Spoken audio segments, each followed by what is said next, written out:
Hello, friends. This is Dave Hurwitz, executive editor at ClassicsToday.com, here with a splendidly fascinating, I hope you'll think it's splendidly fascinating, chat about the origins of program music. And I mean the origins. We're talking about music written between about 16-somethings, the 1630s, 40s, somewhere in there, and 1751. That's our time frame, about 100 and a bit years. And we're going to listen to three remarkable programmatic works.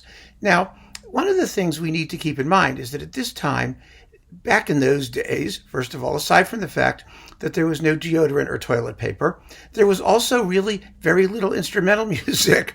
I mean, the idea that instrumental music, self-standing, free-formed, abstract instrumental music, it was not something that most people understood. What we had were dances, marches, music to accompany things, and that was about it. Large works in instrumental forms had not yet been invented, and so we're really talking about a moment in which composers, especially at the beginning of the 17th century, were just beginning to explore what instrumental music could do, what music without words could represent. And the result is absolutely fascinating. We're going to start with a work by Johann Jakob Froberger.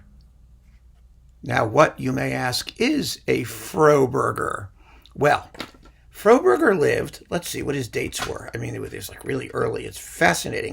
1616 to 1667. Now, that was during the period of the 30 Years' War, which was a total disaster in Central Europe. It went from about 1618 to 1648, somewhere in there. It was a huge political, religious, post-Reformation hysterical controversy where you had, those typically meddlesome Habsburgs and the Holy Roman Emperor and the Bourbons and the French and the Spanish and they were all killing each other. And they wiped out large swaths of Germany. They really did. Millions of people died, mostly from starvation. And that's where the Froberger comes in. You see, the Froberger was the 17th century German equivalent of the Impossible Burger, like, that vegetarian thing that Burger King is trying to sell because it's supposed to taste like meat. Well, during the 30 Years' War, there was no meat. Everybody was starving to death. So what did they do? They found whatever vegetation or scraps of wood or whatever happened to be lying around, because that's all there was, and you'd grind it up and you'd mix it with like stale ale or flat beer. I mean, you couldn't use water because water was toxic, of course. It was full of like waste products. So you'd mix it with whatever liquid wouldn't kill you, and you'd make a patty, and you'd throw it on a fire, and that was a Froberger. Fro, of course, in German means happy. So it was a sort of optimistically named happy burger that was supposed to help you to survive until food was able to be grown again after the 30 Years' War. Now, of course, the difference between the Froberger and the Impossible Burger is that people only ate Frobergers because they had no choice. We, of course, are supposedly eating Impossible Burgers out of preference. And it really says something about the march of civilization that is what has happened to us, doesn't it? Well, so that's a Froberger. And Johann Jakob Froberger, who was named after, Germany's largest manufacturer of Frobergers, was a composer of mostly keyboard music, almost exclusively keyboard music. And he has the reputation of being the guy who invented what we now know as the Baroque dance suite. Now, he didn't really invent it. Of course, there's always somebody who did it earlier or somebody who did it first, or you know how that works, right? But what matters is not who does things first. What matters is who does things best and who it's convenient for us to remember because he did it best. And Froberger is the guy. He wrote keyboard music, harpsichord suites. And as some of you may have learned in music appreciation class or some other place, the Baroque suite has 4 basic dances: the allemande, the courante, the sarabande, and the Gigue. And Froberger was the guy who put those dances into suite form in a way we care about for among the very first times, let's just say. Because if I say the very first time, some ninny is going to write to me and go, "Oh no, it wasn't Froberger. It was Lucius Magnus V in 1574." I mean, who cares? The point is, for our purposes, it's Froberger. And when he wasn't making Frobergers, he was writing Baroque dance suites that have those four dances. Now, later composers like Bach, and Handel, by the time they got their hands on the suite, you had the four basic ones, and then you would add others. You know, a minuet or a badinerie or a something else. But what you had in Froberger's day was the basic ones, and sometimes even less than that. And he wrote these dance suites, and some of them were very, very programmatic. And one of them is called A Trip Down the Rhine in Great Peril.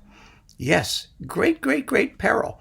Because what happened was there was a boating accident and a man overboard and all kinds of stuff happens. And he expresses this in the form of a little harpsichord allemande, an allemande. And this allemande, this little dance, is only like a minute and a half long. It's quite short. And I'm going to tell you what happens in it because Glenn Wilson, who is a splendid keyboard artist and who studied with Gustav Leonhardt and who shares some of that man's amazing scholarly acumen as well as sort of austerity and a kind of sort of finger-wagging pedantry sometimes. I get the sense reading his notes here, but he's a wonderful artist. Anyway, he translated the score of the Allemande, this harpsichord suite, the first movement, because it actually has a program, an entire huge written program keyed into numbers in the score, which is really amazing because the thing only lasts a minute and a half. You'll see what I mean. So I am going to play you the Allemande. So take a second and have a listen, at least the first minute of it. It's all you need to hear. It's delightful work. I mean, the music is charming. Take a gander at this.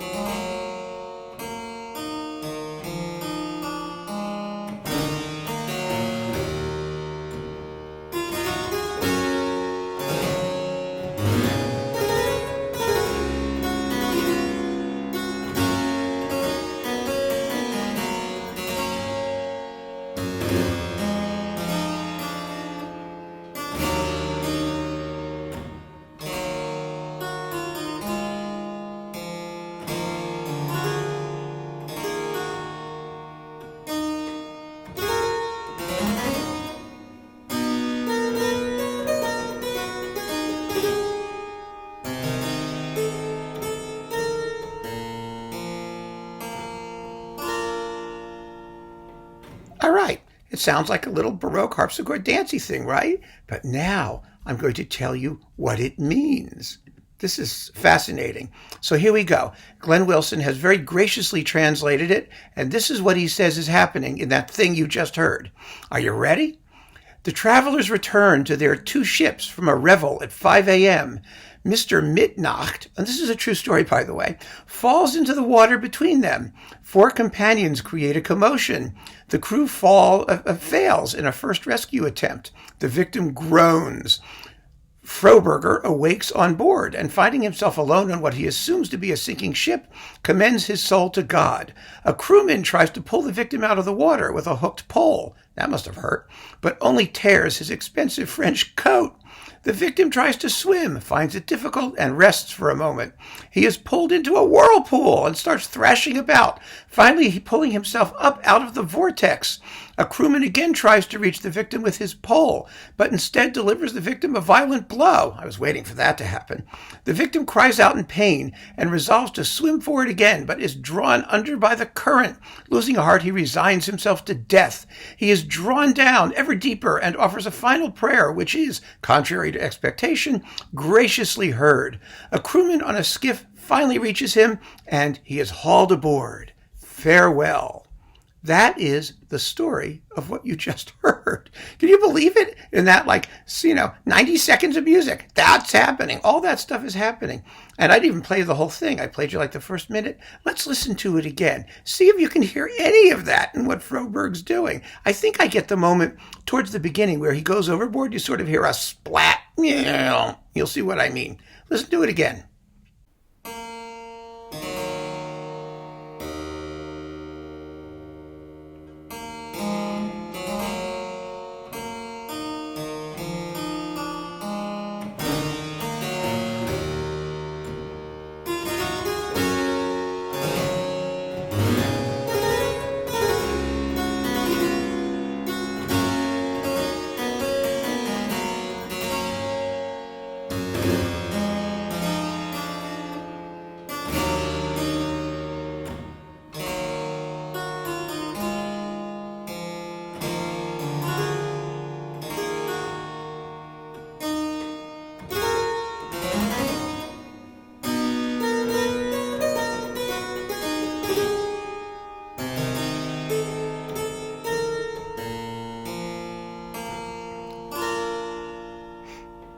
Okay, so it's a really good effort, right? He's trying. He's trying really, really, really hard to show some concept of what this instrumental music could do.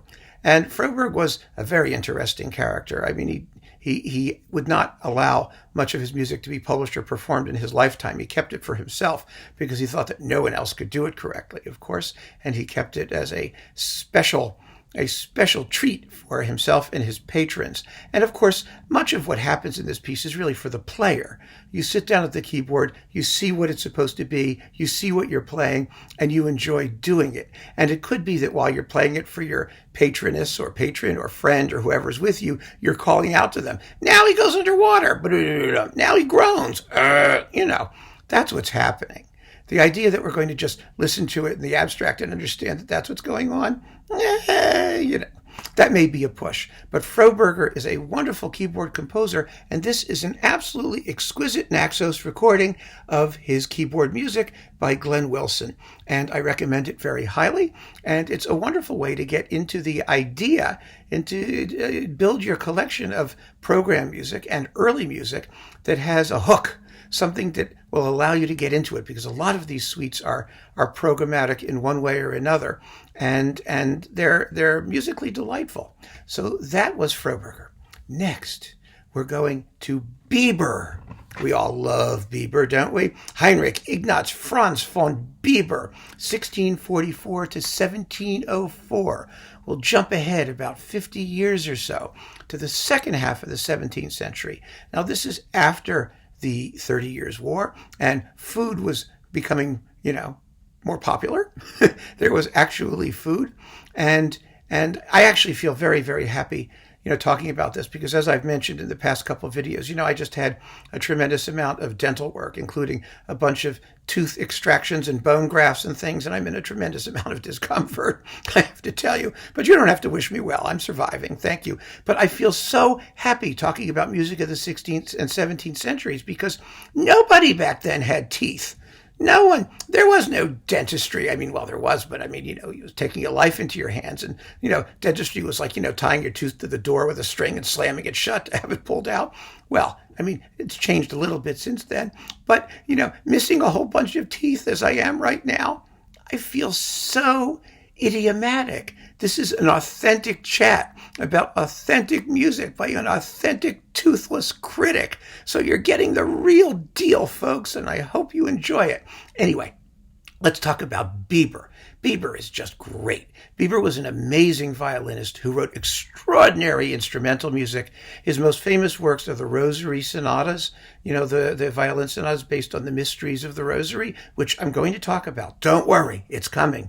It's coming. It really is, because Biber is extraordinary, and we're going to talk about a whole bunch of things by Biber. But he also wrote this wonderful piece called Battaglia, and also the Sonata Representativa, which is kind of like the Carnival of the Animals in a form of a violin sonata. And we may do that too. But right now we're talking about the Battaglia, the battle, because the battle is just a hoot. He composed it in 1673, and it's for violin and strings and continuo. And this battle is really, really literal. It has, the soldiers getting all drunk on the evening before the battle, and then they march onto the battle, and then there's a big fight, and it ends with the lament of the wounded.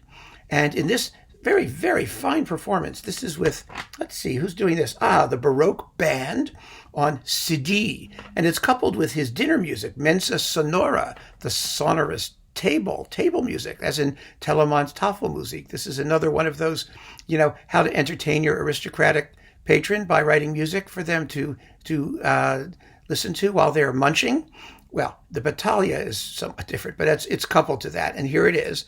It's a wonderful, wonderful disc on Cedille, gloriously recorded, I might add. And I'm going to play you two fabulous bits of the Battaglia. Now, the Battaglia, the battle, is far more graphic and programmatic than anything Froberger did. I mean, we can see immediately how instrumental music has advanced in the intervening years between the early 17th century and the later 17th century. There are two bits I'm going to play you. One is the Drunken Chorales. This is an Ivesian collage of folk songs in 7 different simultaneously drunken keys. And it's as graphic and absolutely no question what's happening here, is there?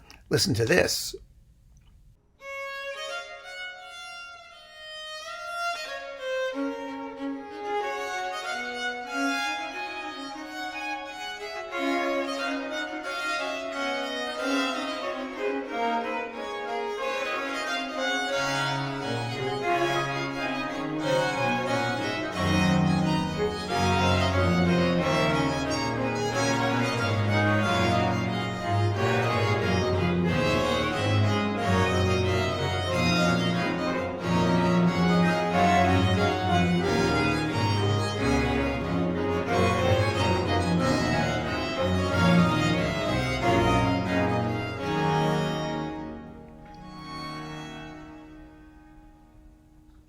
And then I'm going to play you the actual battle. And in the battle now, he's only got strings, which is sort of a problem when you're doing battles. This is not the 1812 overture. He does not write cannon shots, but he does write cannon shots. How do you do cannon shots? Well, Biber basically invents what we call the Bartók pizzicato, where you pull the string so hard that it snaps back against the fingerboard and makes a clack sound. And that's your musket fire or your cannon shots or whatever they are. And actually, the Bartók pizzicato also shows up in Mahler's Seventh, and other people did it. But again, Bartók got the credit for it. Such is music history, folks. Anyway, let's listen now to the battle from the Battaglia.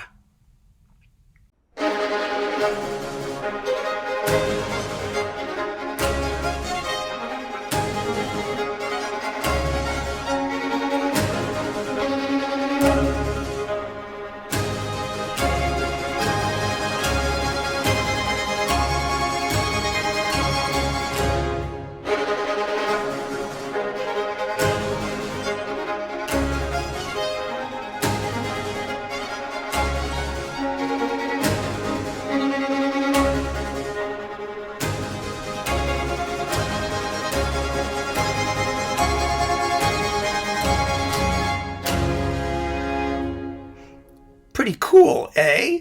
Again, it's a battle. I mean, it's sort of a happy battle. It's jolly and kind of rhythmic and musically a well-organized battle. It's not like an anarchic slaughter. That came in later music. We got anarchic slaughter music. But this is a battle, a genuine battle. And it's all done in a wonderfully stylized and colorful and incredibly entertaining way. The whole piece is about 8 minutes long, and it's splendid. It's splendid. Biber is such a fine composer. Not because he wrote the Battaglia. I mean, he's just such a fine composer. But he wrote all kinds of really, really good music. And wonderful, wonderful instrumental music. But last but not least, and now, just unbelievably excitingly, I think, in my view, we're going to listen to a piece by C.P.E. Bach, Bach's son, the one who everyone thought was better than the old Bach, the one who some of us still may think is better than the older Bach. Now, this piece is a trio sonata, and he calls it a conversation between sanguineous and melancholicus. Melancholicus. That is, a conversation between a happy guy and a sad guy. It's for 2 violins and keyboard. Now, a trio sonata, just so you know, is a sonata in 3 parts. Doesn't necessarily mean 3 instruments, because you've got, in this case, 2 violins and a harpsichord on the bass line. So you have 3 parts, the 2 melody parts and the bass. That's 3. However, because it's a basso continuo, you can have any number of instruments playing the bass line. So you can have a keyboard, you can have a keyboard and a cello, you can have a keyboard and a cello and a lute. It doesn't matter how many people participate. What matters is how many independent lines there are. You can also have a trio sonata with just 2 players, a violin and a keyboard, because you have a right hand and a left hand. A right hand and a left hand. And they can be 2 parts, and so you have 3 in total. That's how trio sonatas work. So this is a trio sonata for 2 violins and keyboard. And it comes in with a huge preface, which I have in this score. I just want to tell you about this. This is published by the Packard Humanities Institute. This is the Essential C.P.E. Bach, and it's a wonderful sort of greatest hits collection of C.P.E. Bach music taken from the complete edition. It costs about $50 if you're interested. It's on the Packard Humanities Institute C.P.E. Bach edition website, and it's a wonderful collection. I mean, it really is. But let's talk about, this is, in case you're wondering what piece this is Wotquen, WQ. That's, C.P.E. Bach has WQ numbers, which stands for Wotquen. Wotquen 161, number 1. So it was the Opus 161, effectively, WQ 161, number 1. He also has Hess numbers that make things even more complicated, but don't worry about it. So anyway, here we are. Now, this disc is, that was Biber. Wait a minute, let's get C.P.E. Bach. Okay. This is a splendid disc performed by Les Boréades of C.P.E. Bach chamber music. It's really marvelous. C.P.E. Bach is so great. He really is. It's on the ATMA label. And, they have, this is not a piece that's been performed that much, strangely enough. It deserves much more popularity. It's wonderful to listen to. Now, here is C.P.E. Bach's preface. And then we're going to listen to a bit of it. The preface. In the first trio, the attempt has been made to express with instruments as much as possible what would otherwise more comfortably be achieved with the singing voice and words. It should represent, as it were, a dialogue between a sanguineous and a melancholicus who argue with each other for the entire first movement and until nearly the end of the second movement, trying to win over the other to his side until they resolve their differences at the end of the second movement, when melancholicus finally gives in and takes over the other's main theme. In the last movement, they are and remain fully united, whereby, nonetheless, one can observe that melancholicus begins with a theme that is rather jaunty, somewhat coquettish, but also languid. That's a lot to stick into a theme, isn't it? And above all, generally pathetic. Okay, you listen and judge for yourself, right? Towards its end, it shows a little spell of sadness, which, however, is immediately banished after a brief effective rest by a few lively triplets. Sanguineous, who approves of the other's relenting, steadfastly follows in this last movement out of courtesy, even during the somewhat subdued passages, and both affirm their friendship by imitating each other, even to the point that one cannot tell them apart. In order to strike the right tempo in the first movement of this trio, one should note that in the presto, one measure must be played just as a triplet of 3/8 would be played in the allegretto. See, there are two themes and 2 tempo areas, one for each character. And that's what he's describing here. And that consequently a whole measure in the presto takes no more than a quarter does in the allegretto. One will do well to play this first trio without the addition of any arbitrary ornamentation. You listening to that, folks? But rather, just as it is written. We are in such a different world already in 1751, aren't we? Where the composer is finally asserting his rights to insist that the performers do what he wants them to do. It's wonderful. It's so fascinating. And if one wishes to play 2 of the parts on the keyboard, it would make a good effect if the uppermost part, sanguineous, along with the bass were taken, partly to retain the various expressions of melancholicus with and without the mute, because his part is sometimes muted to make it more melancholy, you see, and partly because of the many long-held notes which on the harpsichord or clavichord cannot be heard as they should be. This minor inconvenience does not apply to the second trio, as one can take the lowest parts for the harpsichord, because there are two trio sonatas in this Wotken number 161. Just so you know, I think I just knocked this thing there. Let me fix that. Here we go. In anticipation, he writes, no mockery will be tolerated for finding it necessary here to assist those who do not yet possess sufficient insight into the musical expressions by adding some comments on the main places in the first two movements of this trio. Then he has, as Froberger did, Froberger had numbers. C.P.E. Bach has letters, which indicates exactly what's going on in this dialogue in the first couple of movements, and it's marvelous. And I'm going to play you letters D through letter P, I think, basically. And this is what's happening in letters D through letter P. Here a question is raised by means of the dominant, whereby through a short general rest, Melancholicus should be encouraged, as it were, to respond to the entire uncomfortable situation and the question put to him. Impatiently, Sanguinius interrupts Melancholicus, who maintains his opinion and repeats his theme. Here Sanguinius breaks off questioningly whether Melancholicus wishes to continue with the missing material. Instead, Melancholicus slips in a snippet of his main theme. Sanguinius is unsure whether Melancholicus has done this out of malice, ignorance, or forgetfulness. Therefore, he shows him again how he should have responded, although with acrimony, because he again prevents him from speaking his mind. Here, Melancholicus begins to give in and to answer correctly as he should have done earlier. This sour, though very small step cost Melancholicus a general rest in order to relax and to come back to his senses. Sanguinius interrupts again and mocks Melancholicus by imitating his material in a ridiculous way. Melancholicus removes his mute here and follows Sanguinius. At this general rest, Sanguinius expects Melancholicus finally to take up the theme, but he takes the opportunity to fall back into his sadness. Wow, right? That's another whopper of what's going on musically. And I don't expect you to remember any of that. And I don't think you will. I don't. But I want you to hear the dialogue back and forth. And you get very clearly a sense that there are two separate characters doing two separate things in two separate ways. And you may actually catch one of them mocking the other.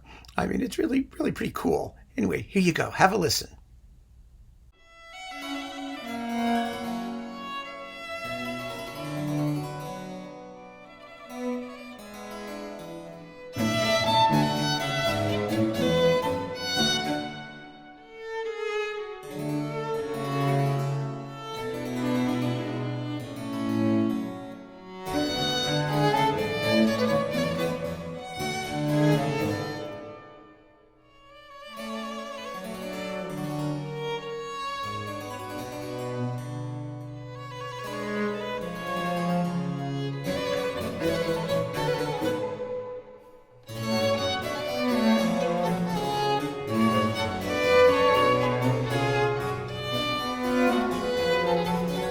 Marvelous, isn't it?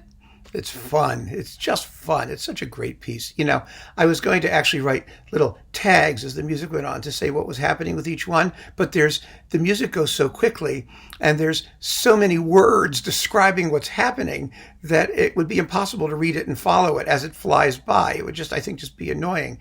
And so I'm not going to bother with that. I think that what we learn here, and one of the things we learn in this piece particularly, is that the emotion that music expresses just goes directly to your heart. It goes in immediately and takes a matter of fractions of a second to register with you.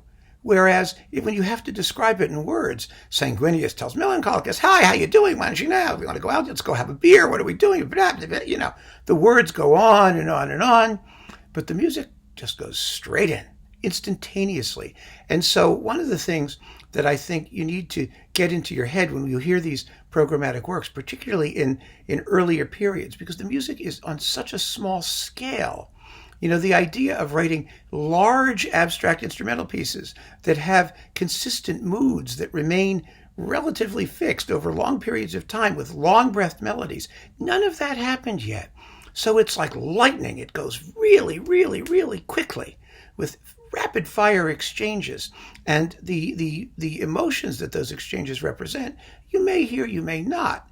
But, what's amazing is just the rapidity with which the exchanges take place, and the fact that music allows them to take place at a much, much quicker pace than words do.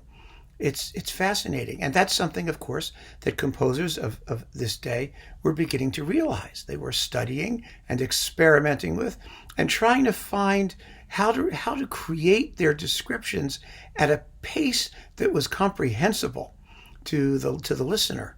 C.P.E. Bach, of course, was one of the remarkable composers of the 18th century, not because he was an adventurous composer formally, not because, in the way that the Viennese classical composers were, but because he was an adventurous composer expressively.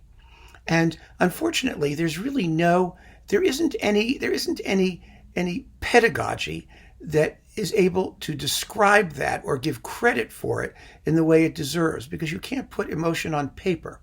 And you can't, describe, the feelings that he's trying to engender on paper as a function of musical form and structure, which is, quantifiable. But that's what C.P.E. Bach was doing. He was experimenting with the very sound and essence of music to evoke feelings in the listener.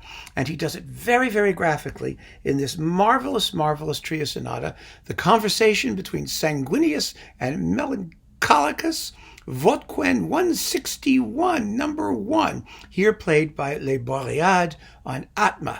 And I want to thank all the labels for giving me permission to use all of this music in bringing this talk to you. I hope you've enjoyed it. I think this is such an interesting period in our musical history, and there's so much great music that was written at this time that nobody knows. Nobody pays attention to it, and nobody understands what the composers were about and what they were trying to do. I mean, it's very, very specialized repertoire still. Biber is, people sort of know him if they're Baroque people. Froberger is as good as unknown. He really is, even though people like Glenn Wilson and Bob Van Asperen and early music people, of course, know him quite well and give him a lot of time and attention because he was a major composer of the period, particularly in keyboard music. And, of course, C.P.E. Bach is chronically underrated. And I think these composers, all in their way, achieved a tremendous amount and wrote some very, very beautiful and effective and expressive music in the process. So here is an entire world of music just asking for us to keep on listening. And that's just what we're going to do. Thank you for joining me. Take care.